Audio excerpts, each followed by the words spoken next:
ហើយជាឆន្ទៈរួមគ្នាស្មារតីរួមគ្នាអរគុណបងប្អូនដែលបានចំណាយពេលវេលាចំណាយកម្លាំងកាយហើយថ្ងៃនេះស្មារតីខាងខ្លាំងមានសម្រាប់បងប្អូនដែលពាក់អាវមានរូបទង់ជាតិមោទនភាពជាតិខ្មែរមានការទង់ជាតិនៃប្រជាជាតិកម្ពុជារបស់យើងគឺជាការបង្ហាញពីការឆ្លាតអន្តរជាតិថាប្រទេសកម្ពុជារបស់យើងគឺមានសាមគ្គីដ៏រឹងមាំការពារសន្តិភាពរបស់យើងជុំវិញចាមួយទៀតតើតើជាមួយនឹងការរងបងជាបណ្ឌិតមុននេះចាថាសង្គ្រាមអ្នកណាក៏ដោយដែលចូលរួមក្នុងថ្ងៃនេះគឺក្នុងនាមជាពលរដ្ឋខ្មែរចឹងឆ្លៃដាច់ជាសារសំខាន់មួយដូចជាបងប្អូនទាំងអស់គ្នាបានដឹងថាព្រឹត្តិការណ៍របស់យើងនេះធ្វើឡើងដោយសហភាពសហព័ន្ធយុវជនកម្ពុជាអញ្ចឹងមិនចម្លែកទេបងប្អូនចូលរួមប៉ុន្តែសមាជិកបងប្អូនអារម្មណ៍របស់ចូលរួមក្នុងថ្ងៃនេះគឺនឹងមានឋានៈមួយទីដូចជាបងប្អូនដូចគ្នាដែរថាអ្វីដែលគាត់ចូលរួមគឺគាត់ចង់បង្ហាញថាគាត់មានជាជាពលរដ្ឋខ្មែរគាត់គឺជាពលរដ្ឋខ្មែរដែលខាងនៅទឹកដីខ្មែរគាត់ត្រូវតែបង្ហាញនៅវត្តមានបង្ហាញគាត់ទេចឹងតែយើងស្មារតីតាមរយៈចំណុចទី5របស់យើងក្នុងពេលបន្តិចទៀតនេះរឹតតែធ្វើឲ្យយើងទទួលកម្មវិធីការតាមប្រទេសផ្សេងៗជួយពិភពលោកឲ្យបានដឹងពីបេះដូងដ៏បរិសុទ្ធរបស់ប្រជាជនកម្ពុជាថាពួកយើងពិតជាស្អប់ស្រៀមពួកយើងស្រឡាញ់សន្តិភាពពួកយើងត្រូវការរស់នៅដែលប្រកបទៅដោយសុខសុវត្ថិភាពនិងភាពសានត្រានជាទីបំផុតបាទចូលរួមនៅថ្ងៃនេះគឺបង្ហាញអំពីការរួមរស់មួយបាទក្នុងដីមួយដែលបង្ហាញអំពីជាសាសនាព្រះមហាក្សត្រដែលយើងបានចូលរួមពីព្រះរាជព្រះអង្គរួមជាមួយបងប្អូនប្រជាពលរដ្ឋខ្មែរគ្រប់ទីកន្លែងគ្រប់ជាតិសាសន៍បាទគឺបានមកចូលរួមគ្នាថ្ងៃនេះគឺជាការបង្ហាញនៅដីរីករាយមួយដែលយើង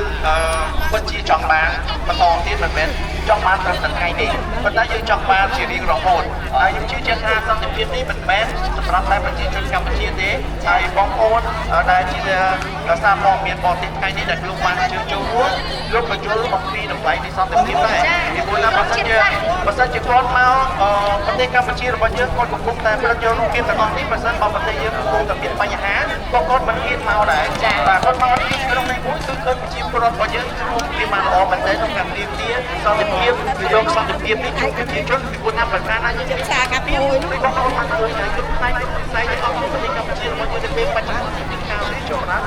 តែប្រងភាពរីកចម្រើនរបស់យើងធ្វើឲ្យបាទប្រទេសរបស់យើងមានមុខមានមាត់ស្មើនឹងបណ្ដាប្រទេសដែលកំពុងតែអភិវឌ្ឍព្រោះប៉ុន្តែយើងកំពុងតែអភិវឌ្ឍប៉ុន្តែការអភិវឌ្ឍរបស់យើងគឺឈានទៅរកអ្វីមួយដែល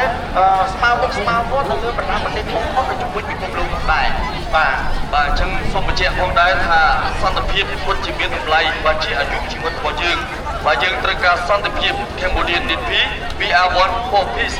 នេះគឺជាពាក្យស្លោកដ៏សំខាន់មែនទែនដែលបងប្អូនយើងទទិញបាទឲ្យជាប់នៅក្នុងចិត្តហើយជាពិសេសគឺយើងនឹងចូលរួមក្នុងការផ្សព្វផ្សាយដល់គ្នាមិនថាបងប្អូនយើងមាន profile account TikTok profile Facebook ឬក៏បណ្ដាញសង្គមផ្សេងៗទៀតបងប្អូនសូម5ពីនេះឲ្យបានកាន់តែច្រើនដើម្បីបង្ហាញពីបេះដូងដ៏កុសលរបស់ប្រជាជនកម្ពុជាក្នុងនាមជាពលរដ្ឋអ្នកដែលជឿឆ្អើរនិងស្នេហាជាតិស្រឡាញ់ទឹកដីដំណើររបស់យើងដែលទាមទារសន្តិភាពយកមកជូនប្រទេសកម្ពុជារបស់យើងវិញចាបងប្អូនទាំងអស់គ្នាពាក្យស្លោកដែលយើងទាំង3នាក់កំពុងតែមាននៅក្នុងដៃនេះគឺជាពាក្យស្លោកដែលបង្កប់ជាមួយនឹងអត្ថន័យជ្រាលជ្រៅជាទីបំផុតអញ្ចឹងថ្ងៃនេះបងប្អូន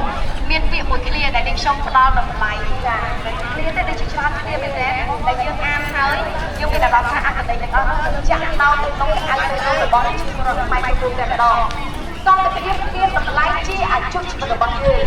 រួមសម្លេងតែមួយដើម្បីសន្តិភាពប្រជាជនយើងចង់ទៅផ្ទះវិញកូនចៅយើងចង់ទៅសាលារៀនវិញ Respect all life. Our people want to go back home. Our children want to go back to school. Hope rise when peace prevails. Peace today, hope tomorrow. បាទសន្តិភាពមានតម្លៃជាជីវិតយើងរួមសម្លេងតែមួយដើម្បីសន្តិភាព Peace over war. Together for peace. បាទកម្ពុជាបានទទួលរងនឹងអនុវត្តកម្មមួយណាស់អត់ស្គាល់ទៅក្នុងភាពនៃការរំលាយ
បងប្អូននិយាយតាមបន្តណាដើម្បីយកសម្លេងបងប្អូនទាំងអស់គ្នាបង្ហាញទៅកាន់ពិភពលោកបាទដូច្នេះសូមចាប់ផ្ដើម1 2 3កម្ពុជាត្រូវការសន្តិភាព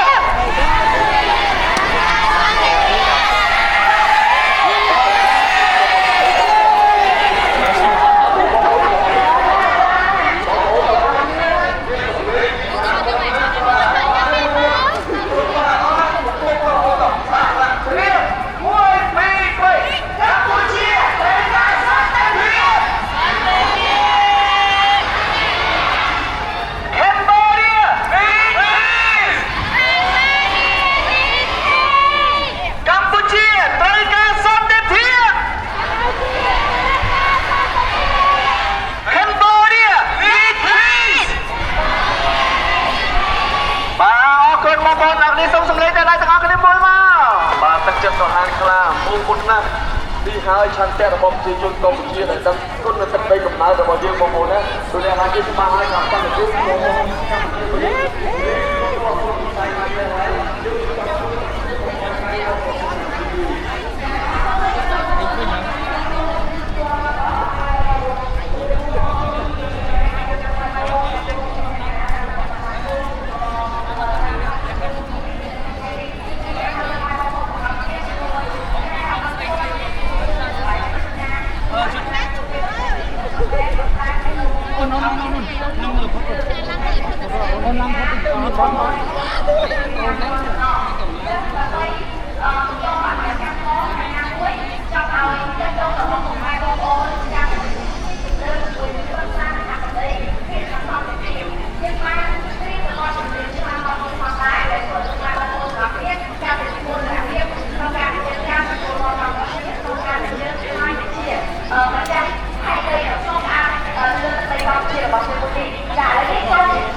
ជាពលរដ្ឋខ្មែរលោកតែងតែប្រាថ្នាចង់បានហើយតែងតែព្យាយាមរក្សាទុកជារៀងរហូតខ្ញុំជឿជាក់ថាបងប្អូនទាំងគ្នាដែលស្ដាប់បទចម្រៀងទាំងអស់នេះប្រកាសជាមានបងប្អូនយើងភាគច្រើនអាចចិត្តភាសាអញ្ចឹងបើសិនជាអ្នកដែលចូលរៀនអាចបន្តជាពីរបស់គ្នាបានបាទរបស់គ្នាអស់ទៅ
សន្យាថាថ្ងៃនេះប្រើសម្លេងអស់ពីពុះបានទេ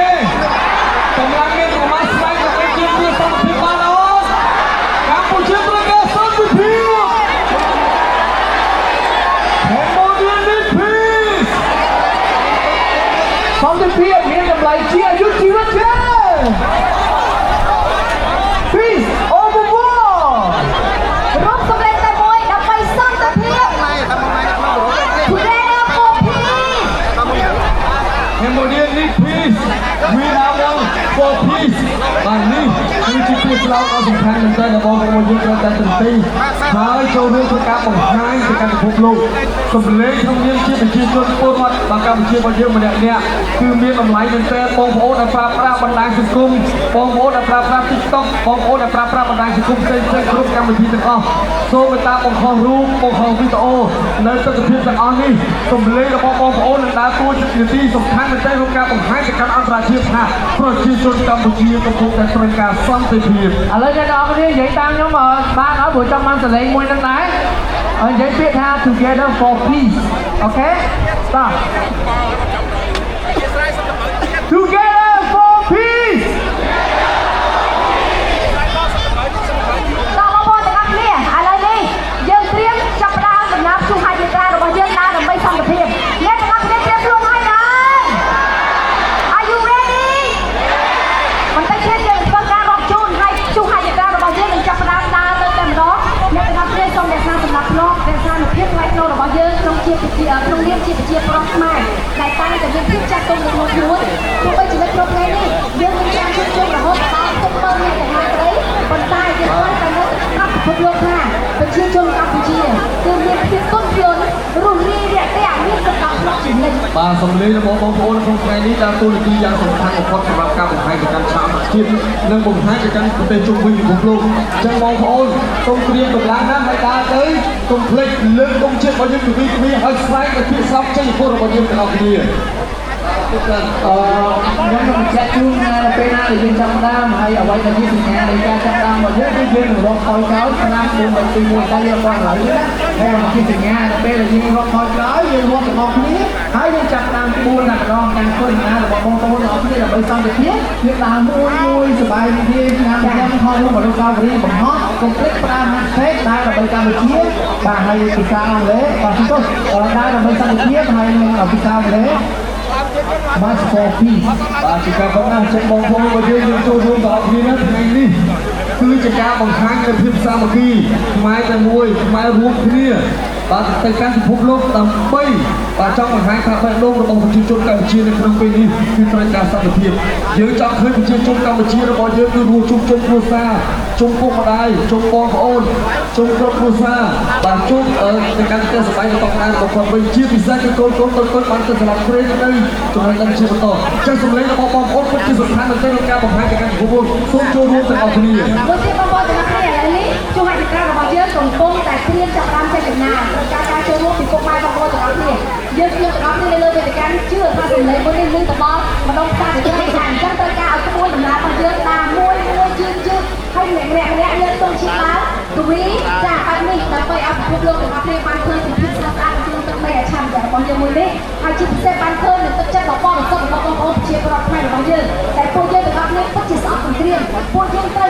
សន្តិភាពតែប៉ុណ្ណោះចាអញ្ចឹងសូមអ្នកទាំងអស់គ្នាចូលរួមសហការចាដោយសន្តិភាពរបស់យើងព្រោះថាឥឡូវនេះក្រុមការងាររបស់យើងកំពុងតែរៀបចំនៅដងផ្លូវចាអញ្ចឹងអ្នកទាំងអស់គ្នាដែលនៅលើកាឡានេះអាចចូលតបគុំរបស់យើងការចូលរួមចំណែកទាំងអស់នេះធ្វើឲ្យទម្រង់នៃការដើររបស់យើងកាន់តែមានប្រវៃវែងបាទក៏ជារូបភាពមួយដែលកាន់តែល្អដូចគ្នាដែរ តោះឥឡូវត្រៀមណាខ្ញុំចាំសញ្ញាពីក្រុមការងារដើម្បីប្រមកពួកយើង8នាក់រកផលក្រោយជាមួយបងប្អូនអង្គសាមក5 4 3 2 1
ជាគ្រប់រូបគឺពិតជាត្រូវការសន្តិភាពនិងមាន peace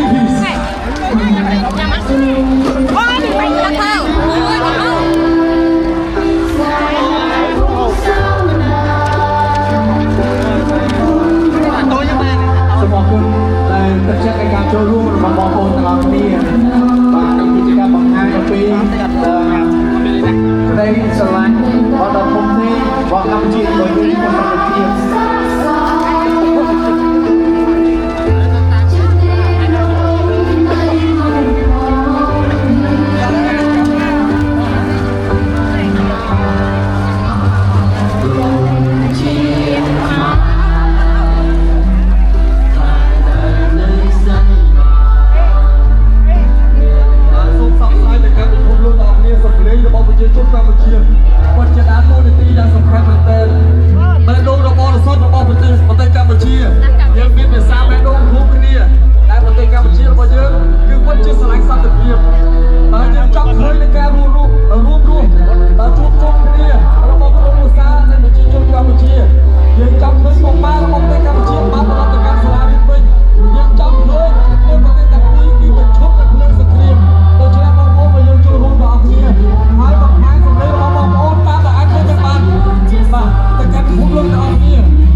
ជាតិបំផ្លាញគ្រប់យ៉ាងដូច្នេះហើយប្រជាជនកម្ពុជារបស់យើងគឺត្រូវការសន្តិភាពនិងការរស់នៅជុំគ្នា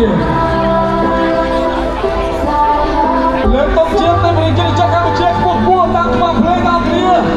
ហើយស្ដីឲ្យលឺកម្ពុជាត្រូវការសន្តិភាព